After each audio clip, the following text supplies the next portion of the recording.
O exercício 21 da lista de leis de Newton fala que uma força F de módulo de 12 newtons, ela pressiona um bloco contra uma parede vertical. Então a força F está na horizontal e a parede está na vertical.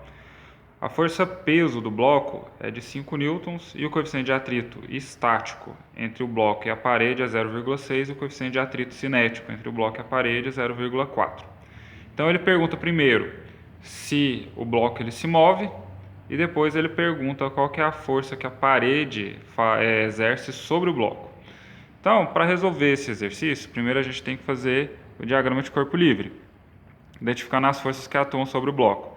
Então nós temos a força F, que atua sobre o bloco, a força peso do bloco, a força de atrito e a força normal de contato entre o bloco e a parede, que é perpendicular à superfície de contato. Então ela está na horizontal, oposta à força F.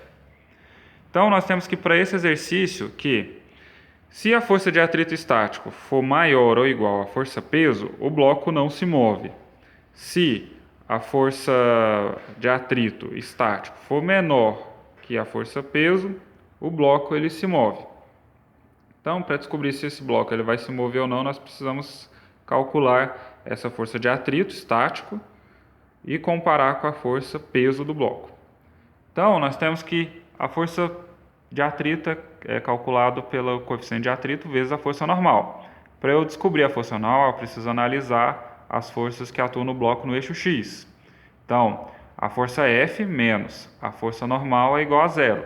Aplicando aí a segunda lei de Newton, como o bloco está parado no eixo X, a aceleração do sistema do bloco é igual a zero. Então, a soma das forças resultantes é igual a zero.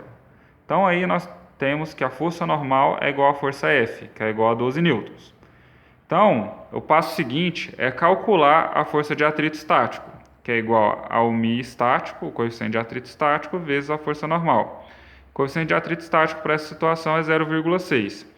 Então, se a força de atrito for menor que a força da gravidade, que é a força peso do bloco, então eu vou utilizar a força de atrito cinético, que é a partir do momento que há movimento, o bloco passa a atuar na força de atrito cinético e não a força de atrito estático. E aí eu determino a força de atrito cinético multiplicando o coeficiente de atrito cinético vezes a força normal. Então, se a força de atrito estático for maior ou igual à força peso, o bloco não se move. Se a força de atrito estático for menor que a força peso, o bloco se move. Para calcular a força que a parede exerce sobre o bloco, nós precisamos identificar quais são as forças da parede que a parede exerce sobre o bloco. Nós temos que a parede exerce duas forças sobre o bloco. Uma é a força de atrito, força de contato normal. Então, a força que a parede, aquele FP, força que a parede exerce sobre o bloco, é a soma das forças normal e da força de atrito. Então, como ali estão formando um ângulo de 90 graus entre as duas, eu posso calcular a força de atrito, a força FP pela Pitágoras, teorema de Pitágoras. Então, FP ao quadrado é igual à força normal ao quadrado mais a força de atrito ao quadrado. Lembrando que essa força de atrito que eu vou utilizar aqui é a força de atrito que está atuando no bloco no cálculo anterior.